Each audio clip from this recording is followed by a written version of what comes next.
Diese Konflikte haben ja unter anderem dazu geführt, dass Jörg Meuthen, der letzte führende Vertreter des nationalkonservativen Flügels der AfD, inzwischen auch aus der Partei ausgetreten ist und der offen faschistische Flügel um Björn Höcke beim letzten Bundesparteitag der AfD letzten Jahres in Riesa im Prinzip durchmarschieren konnte. Seither hat der Druck der AfD und insbesondere ihrer Nazis um Björn Höcke nicht nur in die Parlamente, sondern auch und gerade zu Aufmärschen auf den Straßen und Plätzen der Republik deutlich zugenommen. Kaum jemand drückt das deutlicher und unverblümter aus als Höcke selber. Umso wichtiger, sich dazu Höckes Rede in Gera vor 10.000 begeistert jubelnden Menschen mal wirklich genauer anzuschauen. Thomas hat sich das für uns angetan, die wesentlichen Punkte, auch in einer sehr lesenswerten Broschüre mit dem Titel Sein Kampf, Björn Höckes narzisstische Grundsatzrede vom 3. Oktober 2022 in Gera, zusammengefasst und wird jetzt in einer guten halben Stunde versuchen, diese Rede noch weiter für uns zu verdichten und zu analysieren. Im Anschluss haben wir dann, wie gesagt, auch nochmal ausreichend Zeit für Nachfragen und Diskussion. Jetzt aber, Thomas, du hast das Wort. Ja, danke schön. Einen schönen guten Abend auch von mir an Sie und an euch. Ich freue mich, dass so viele Leute sich hier angemeldet haben. Ich hoffe, ihr könnt mich gut sehen und hören. Es ist kein schönes Thema und trotzdem ist es ein notwendiges Thema. Ich werde auf diese Rede eingehen. Ich werde auch einige Sätze daraus vorlesen. Ich werde einige Sätze analysieren. Es ist eine Rede, in der nichts ist, wie es scheint, in der es keinen Satz gibt, in der nicht 2 bis 3 Lügen stecken und 2 Falltüren, in die man reinfallen kann und auch reinfallen soll. Dann werde ich aber auch etwas darüber sagen, also über den Hintergrund dieser Rede und wie man die einordnen muss. Ich werde darüber sprechen, was sind die Bedingungen, unter denen Höcke arbeiten muss, als der Nazi, der er ist. Und ich werde die historischen Quellen nennen, die er benutzt, und ich werde darauf eingehen, was eigentlich sein Plan ist. Also was hat er sich vorgenommen? Höcke ist so wahnwitzig, dass im Grunde auch alles ist, was er will, im gewissen Sinne Realpolitiker. Der hat einen Plan, der will das, was er denkt, wirklich erreichen, und diese Rede in Gera ist ein Meilenstein im negativen Sinne auf diesem Weg. Fangen wir an mit der Frage, was sind eigentlich die Bedingungen, unter denen Björn Höcke arbeiten muss? Was sind die Bedingungen für neofaschistisches Sprechen in Deutschland? Es ist so, in Deutschland gibt es relativ enge Grenzen für narzisstisches Sprechen. Also Symbole, Begriffe, Sätze, vieles davon ist schlicht einfach verboten. Dafür kann man bestraft werden über verschiedene Wege und sie werden sehr stark gesellschaftlich sanktioniert. Das gilt insbesondere für so einen Ausdruck wie, ich zitiere Hitler, das internationale Judentum. Das kann man also einfach nicht sagen, ohne dass man sofort Gegenwind bekommt. Das ist für alle extremen Rechten ein großes Problem. Denn was sollen sie tun? Ja, sie müssen ja, was heißt müssen, sie wollen das sagen, was sie denken. Ihr Publikum muss sie verstehen in dem, was sie sagen, und trotzdem müssen sie davonkommen.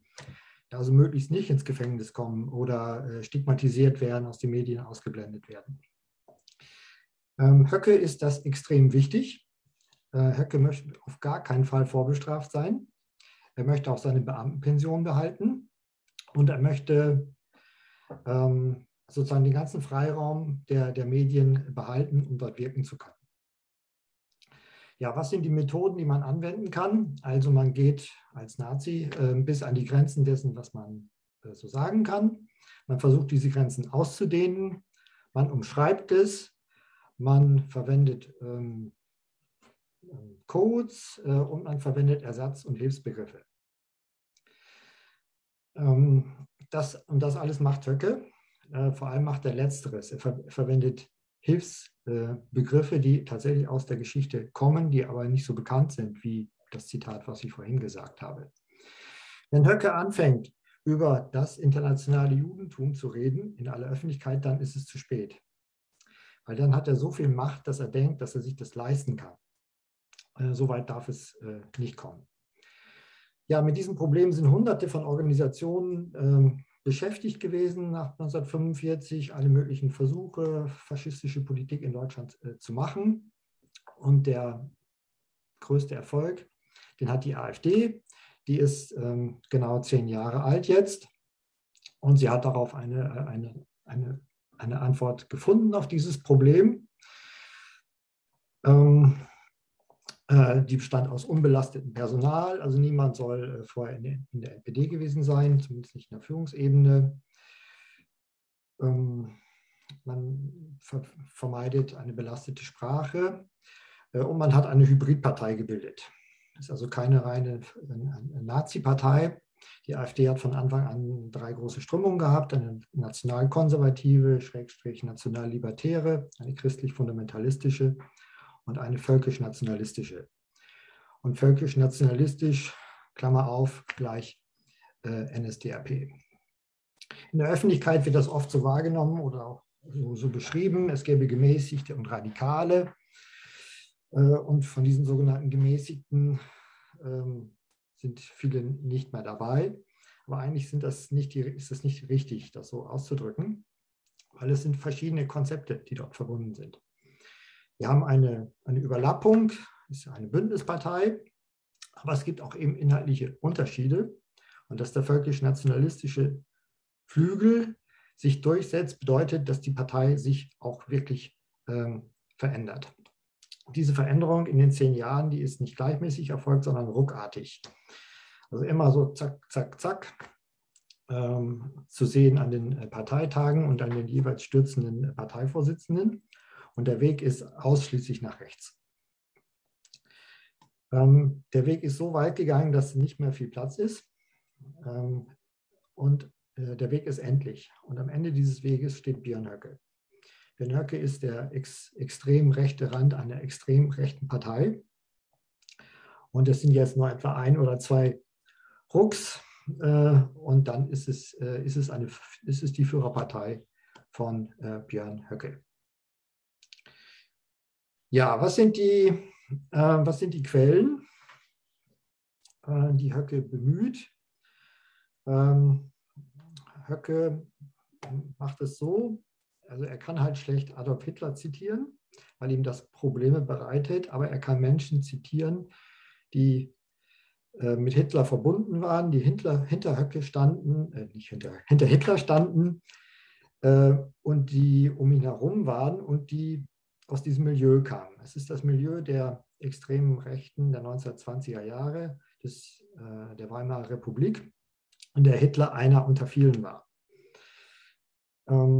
Hitler war ja nicht von Anfang an der Führer, sondern ein Anführer, ein Autor, ein Agitator in einer breiten Szene von anderen Agitatoren, Schriftstellern, Predigern, Militärs und so weiter. So gut man Hitler kennt oder zu kennen glaubt, von diesen anderen kennt man vieles nicht. Und das macht Höcke sich zunutze, indem er im Wesentlichen 2 Autoren jetzt in dieser Rede verwendet und nicht wörtlich zitiert, aber inhaltlich deren Inhalte rüberbringt. Und das erste ist ein gewisser Arthur Möller-Vandenbroek. Möller-Vandenbroek ist also vollkommen vergessen und natürlich auch zu Recht. Von ihm kennt man eigentlich nur noch den Titel seines Hauptwerkes und der Titel lautet Das Dritte Reich. Möller kommt aus der Propagandaabteilung des Oberkommandos des Heeres im Ersten Weltkrieg und war Ostspezialist. Er beschäftigte sich damit, also schon im Krieg und dann auch nach dem Krieg, dem Ersten Weltkrieg, mit der Frage, warum haben wir verloren und wie können wir es beim nächsten Mal besser machen? Und seine Lösung war die russische Karte. Möller hat gesagt, es war so ein Fehler, nach beiden Seiten gleichzeitig Krieg zu führen und man hat den Osten eigentlich falsch behandelt. Möller sah den Hauptfeind im Westen und im Osten also eine vertane Chance. Und sein Schriftgut in den 20er Jahren ist sozusagen eine Huldigung an Russland in folgendem Stil, also eine Romantisierung, also das treue russische Volk. Es glaubt an den Zaren. Es ist gläubig, es macht alles, was man ihm sagt. Und es ist das Land voller Rohstoffe, was Deutschland unbedingt braucht, um einen neuen Krieg führen zu können. Und Möllers Vorschlag war eigentlich folgendermaßen: Also da ist Deutschland und da ist Russland und dann gibt es etwas dazwischen. Und diesen Raum, das ist nur Raum. Ja, also es gibt da eigentlich keine Ukraine, es gibt kein Polen, das ist alles gar nicht so, existiert nicht so wirklich. Und man kann sich doch bitte mit Russland irgendwie darauf einigen, wie man sich das aufteilt. Aber letztlich eben sozusagen nach deutscher Pfeife soll das letztlich alles funktionieren. Das war Möller-Vandenbroucks Idee, die er vertreten hat. Und Hitler war anderer Meinung. Hitler sah den Hauptfeind eben im Osten. Das hinderte ihn nicht, auch natürlich am Hitler-Stalin-Pakt. Aber sein letztlicher Fokus war eben, den Osten aufzurollen. So, an dieser Stelle ist Höcke mal nicht Hitlers Meinung, sondern eben von diesem Möller-Vandenbrouck. Und er trägt das eben vor in seiner Rede. Und das möchte ich Ihnen einfach mal kurz vorlesen, was er gesagt hat. Zitat Höcke. Der natürliche Partner für uns als Nation der Tüftler und Denker, der natürliche Partner unserer Arbeits- und Lebensweise wäre Russland, ein Land mit schier unerschöpflichen Rohstoffen. Hinzu kommt, und das ist mir besonders wichtig in dieser von zu viel Materialismus geprägten Zeit zu betonen, hinzu kommt, dass Deutsche und Russen eine ähnliche seelische Prägung haben. Ja, das dürfen wir niemals außer Acht lassen. Die deutsche Kultur, liebe Freunde, gilt in Russland als Krönung dessen, was man komponieren, was man denken und was man bauen kann. Ebenso gilt uns Deutschen die russische Kultur als Ausdruck einer menschlichen Sehnsucht und Wärme, die wir in uns kennen, aber vielleicht nicht oft genug zu zeigen wagen. Zitat Ende. Also hinter seiner ganzen Pseudo-Russophilie, Frieden mit Russland und was er da also von sich gibt, steckt in Wirklichkeit also eine tiefe Verachtung für das russische Volk, was er einfach instrumentalisieren möchte für seine Pläne. So, das ist die eine historische Quelle. Das zweite ist Carl Schmitt.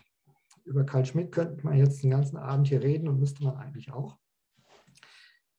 Ich mache es ganz kurz. Carl Schmitt ist ein Staatsrechtler, Jurist, Politologe in den 20er Jahren, der also sehr großen Einfluss hatte, vor allem auf die rechtsgestrickte Intelligenzia und hat sie auch bis heute. Er ist eigentlich der Einzige aus dieser ganzen Zeit, der so übrig geblieben ist und mit dem immer noch so gearbeitet wird, will ich mal sagen. Und von Carl Schmitt übernimmt Höcke zwei Grundideen. Das erste ist der Feind. Für Carl Schmitt besteht das Wesen des Politischen in der Unterscheidung von Freund und Feind. Es gibt nur das beides und alles andere ist eigentlich keine Politik. Und Feind heißt, man muss ihn vernichten können und vernichten wollen. Alles andere gilt also nicht. Es ist ein dichotomes Weltbild. Es gibt Gut und Böse. Und Höcke denkt ganz genauso und diese Rede ist vollständig durchdrungen von dieser Zweiheit. Es gibt keine Grautöne, sondern alles dreht sich um dieses und ich lese einfach. Ich habe einmal eine Liste erstellt. Was gibt es denn alles bei ihm? Also Dunkelheit oder Licht, Ende und Anfang, Westen oder Osten, Freiheit oder Fremdbestimmung, Ohnmacht oder Sklave, Ohnmacht oder Macht, Herr und Sklave und so weiter und so fort. Und so polt er also sein Publikum. Man kann nur für Höcke sein und das, was er denkt, oder dagegen. Dazwischen gibt es nichts. Also diese 10.000 Leute, die da stehen, die sollen für ihn sein und müssen für ihn sein. Und es gibt keinerlei Verbindung zwischen Höckes Projekt und dem Rest der Welt oder dem Rest der politischen Szene. Und der Rest der politischen Szene, will ich mal sagen, ist letztlich Feind und muss letztlich vernichtet werden.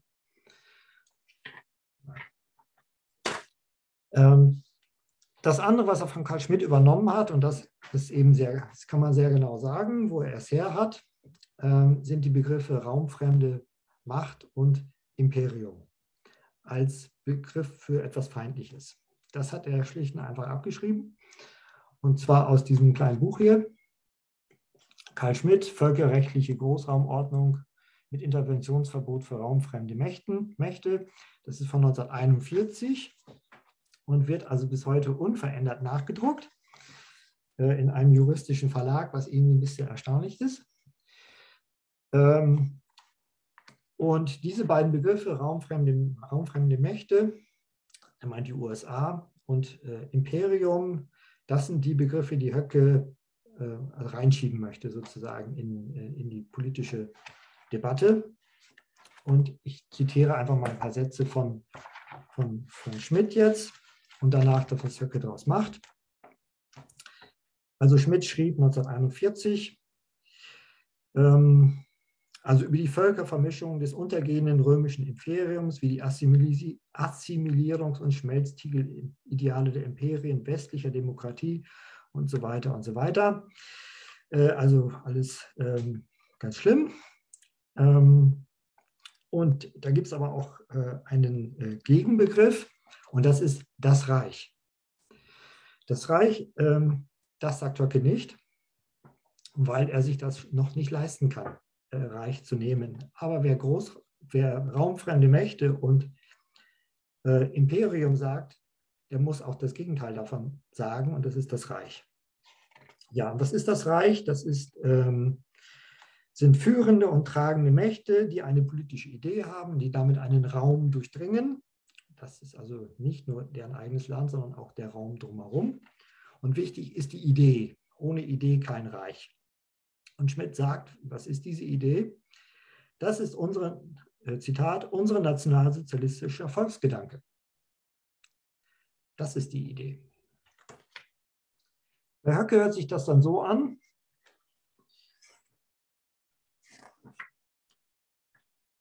Er spricht vom Regenbogenimperium. Also er erweitert das so ein bisschen. Und Regenbogenimperium, das sollen also sozusagen wir sein, sollen aber auch, also Kern dieses Regenbogenimperiums sein, also die USA als eine zersetzende Ideologie. Ich lese mal vor. Dieses Regenbogenimperium mit den USA als Kernland und der Bundesrepublik Deutschland als wichtigsten Brückenkopf in Europa ist es, das die Zerstörung der Nation durch Masseneinwanderung forciert, was Schmitt auch schon geschrieben hat, dass Mann und Frau den Kampf angesagt hat, dem nichts mehr heilig ist, nicht der gute Geschmack, nicht der Fleiß, nicht unser grandioses historisches Erbe. Das ist die Stelle, wo er am lautesten spricht in seiner ganzen Rede. Unser historisches Erbe. Ja, noch nicht einmal unsere Kinder. So, wie ordnet sich das ein? Was ist sein Plan?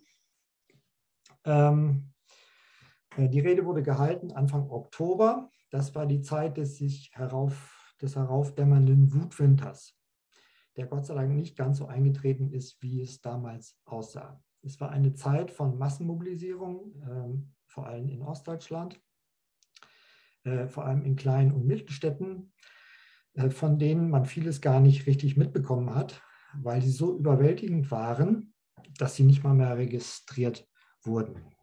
Es entstanden rechtsfreie Räume, das Versammlungsrecht war de facto aufgehoben, und es war auch nur eine Welle von nur eine von vielen solchen Mobilisierungswellen.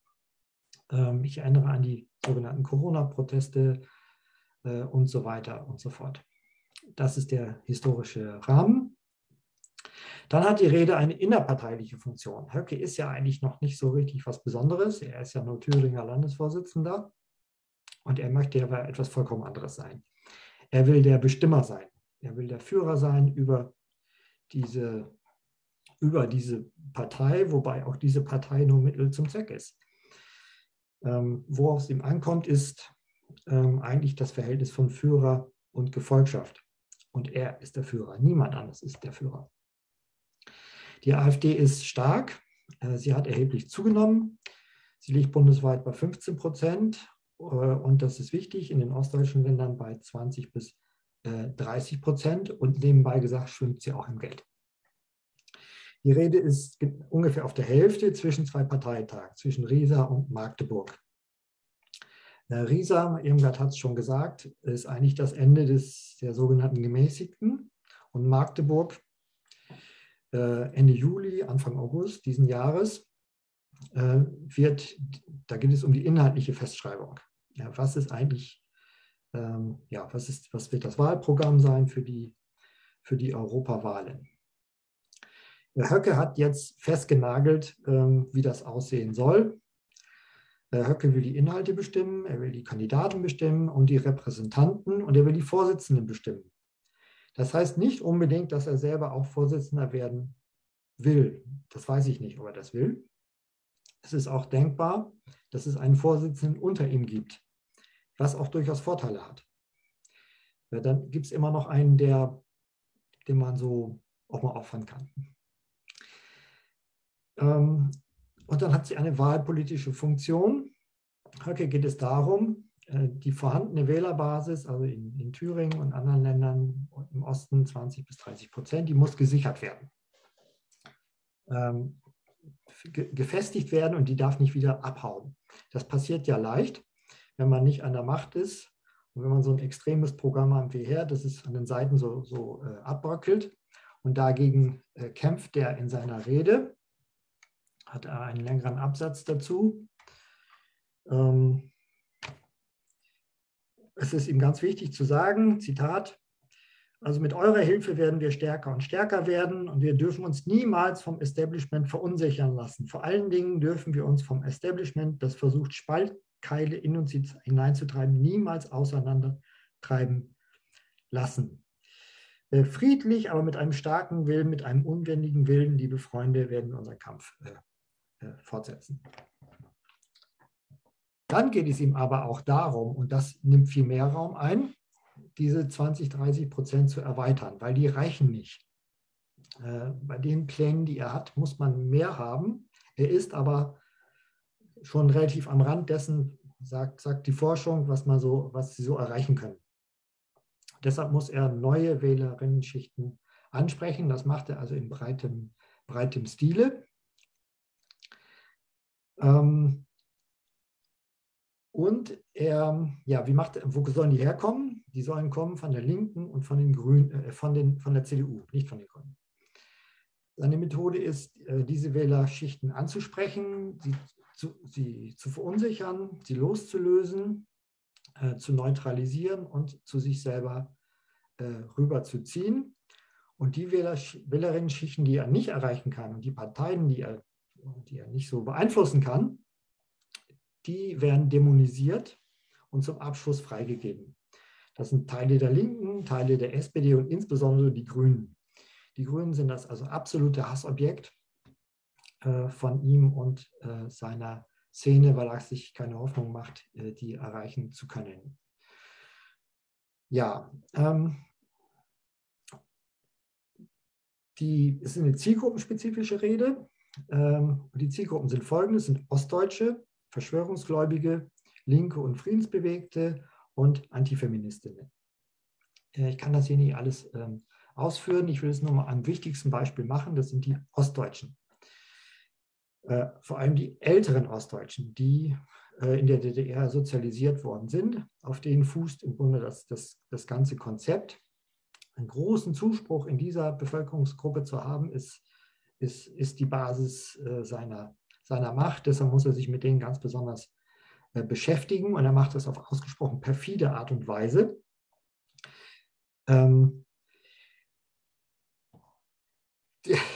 Die also auch extrem widersprüchlich ist. Also Höcke ist ja ein hessischer Beamter, der ist ja aus dem Westen. Der tut aber so, als wäre er quasi 1989 auf dem Alexanderplatz dabei gewesen und hätte quasi wäre in der ersten Reihe, also beim Sturm auf das SED-Regime so dabei gewesen. Also er sagt es nicht explizit, aber eigentlich hört sich das immer so an. Ist natürlich gar nicht so. Das ist das eine. Das zweite ist, dass er das Gegenteil sagt. Also es gibt kein böses Wort über die DDR. Natürlich hasst er sie als Antikommunist, der er ist, aber er muss ja die Leute bekommen, die dabei gewesen sind, und sowohl die dagegen gewesen sind, als auch die dafür gewesen sind. Und das funktioniert folgendermaßen. Er versetzt sich also in die Menschen hinein. Was haben die erlebt in der Wendezeit und in der Nachwendezeit? Er benutzt die Enttäuschungen und die Verletzungen und die Arbeitslosigkeit und die Traumatisierung und die Ängste und alle diese schlimmen Dinge, die da gewesen sind. Aber nicht, indem er so als Freund die helfende Hand dahin reicht, sondern indem er das verstärkt. Das ist also ein übelster psychologischer Trick, den er anwendet. Er redet die Leute eigentlich immer weiter rein in die Ohnmacht und in die Schwäche, um sich dann selber als Lösung anzubieten. Ein Beispiel. Er sagt, also die stehen ja vor ihm, 10.000 Leute. Und wenn ich diese Sätze ausspreche, habe ich einen Kloß im Hals, wie ich so oft in den letzten Tagen und Wochen und Monaten einen Kloß im Hals hatte. Und ich glaube, diesen Kloß könnt ihr nachempfinden. Wahrscheinlich hattet ihr in den letzten Wochen und Monaten auch öfter im Hals, einen Kloß im Hals, liebe Leute, und immer so weiter, damit sie sich also möglichst schlecht fühlen. Und das nutzt er aus, und dann geht es an die Macht. Ja, worum geht es ihm? Thüringen und Ostdeutschland ist ihm vollkommen egal. Es geht ihm um die Macht, auch nicht um die Regierung. Das ist ihm auch völlig egal. Also Ministerpräsident von Thüringen ist für ihn nichts, weil es geht nicht um Thüringen, es geht um Deutschland für ihn. Klammer auf, das Reich. Und er hat einen Plan, wie er das schaffen kann. Der besteht parteipolitisch darin, also in der Zersetzung der zwei Hauptgegner, die er da im Moment hat in Ostdeutschland. Und das passiert auch schon. Also ihr habt das jetzt sicher verfolgt, wie also an der Basis der CDU das langsam abbröckelt. Und der Landrat hier und Bürgermeister da eigentlich einschwenkt auf die AfD. Und de facto oder ja, sowieso Bündnisse eingegangen werden, und zwar auf Basis der Inhalte der AfD, nicht der CDU. Auch die Linke befindet sich in einer existenziellen Krise, und das ist für ihn super interessant. Deshalb spricht er sie auch an. Er zitiert zum Beispiel die DDR-Nationalhymne. Und lauter solche Dinge da veranstaltet er. Aber das alles reicht ja gar nicht. Er will ja wirklich die Macht haben, und dafür muss man den Staat erobern.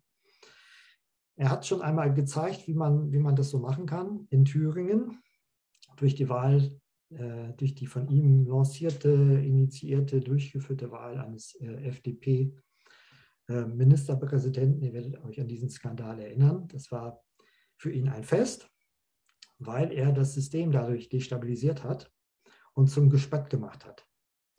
Und ich denke, das ist sein Plan auch für das Ganze, also für die Bundesrepublik Deutschland.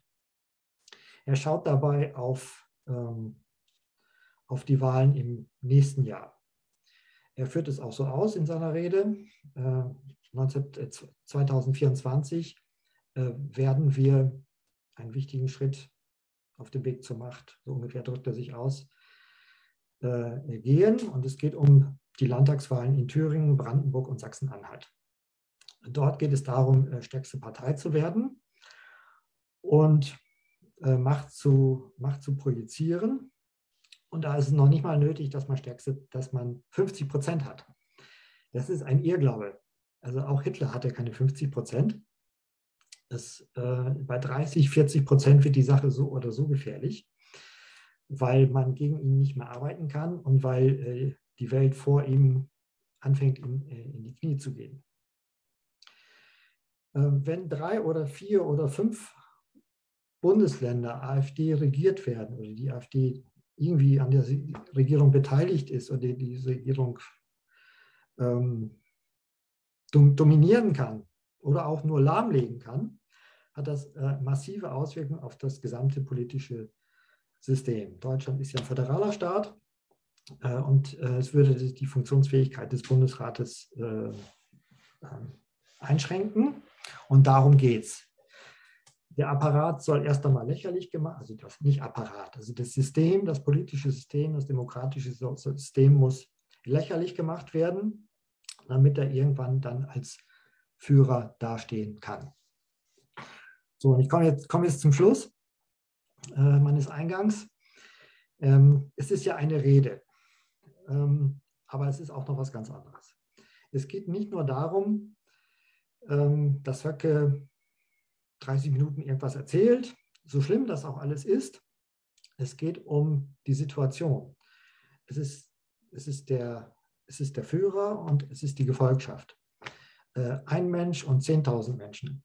Höcke hat eine faschistische Situation erzeugt. Und das ist vor ihm nach 1945, glaube ich, noch niemandem gelungen.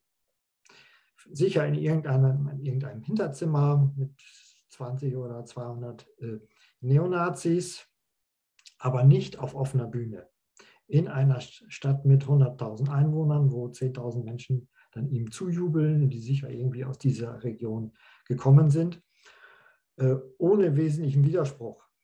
Also mir ist nichts bekannt, vielleicht will niemandem zu nahe treten, aber mir ist nicht bekannt, dass es dort wesentliche Gegenaktivitäten gegeben hat. Höcke hat es geschafft, diese 10.000 Menschen mit ihm zu verschmelzen sozusagen. Die haben ein unglaubliches Erlebnis gehabt. Die gehen nach Hause und werden diese Grundgedanken verbreiten. Und ich würde vielleicht sogar sagen, also wir hatten eine halbe Stunde Faschismus. Und der letzte Gedanke, warum redet Höcke immer über Friedlichkeit? Das tut er mehrfach in dieser Rede. Er sagt, ihr sollt das machen, aber ihr sollt es friedlich machen. Warum sagt er das? Das ist doch eigentlich selbstverständlich. Das kann man nur sagen, wenn man es nicht für selbstverständlich hält. Das Selbstverständliche ist nämlich etwas anderes. Das ist die Bereitschaft zur Gewalt. Alles, was Höcke in seiner Hasspredigt, das ist ja eine 30-minütige Hasspredigt, ausführt, kann die Menschen nur gewalttätig, also seine Anhänger nur gewalttätig machen. Und die natürliche Verhaltensweise seiner Gefolgschaft ist die Ausübung von Gewalt. Und jetzt kommt er daher und redet von, sie sollen das jetzt nicht machen, weil er ist der Dompteur. Er spielt sich auf und er ist es eigentlich auch in dem Moment, der Herr über Leben und Tod. Wenn Höcke in diesen 30 Minuten gesagt hätte, liebe Freunde hier in Thüringen, jetzt ist der Moment, wo ihr einmal zeigen könnt, worum es wirklich geht. Geht zu diesem Flüchtlingsheim, geht zu diesem Jugendzentrum, geht zu diesem Parteibüro und zeigt diesen Volksverrätern, was passiert, dann wäre das auch passiert und dann wäre Blut geflossen. Dankeschön.